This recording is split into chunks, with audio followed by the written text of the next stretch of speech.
channel. 10 பைசா balloon வாங்கிட்டு போய் ஊதலாம், வானத்துல பறக்கலாம். ஒரு சிவப்பு பலூன், 2 மஞ்சள் பலூன், 3 பச்சை பலூன், 4 நீல பலூன்.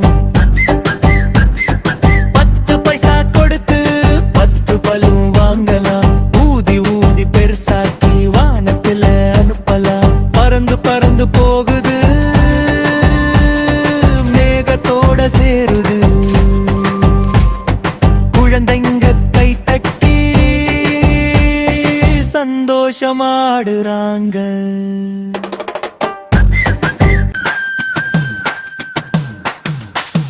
பறந்தில் பறந்து போகுது, மேகத்தோட சேருது.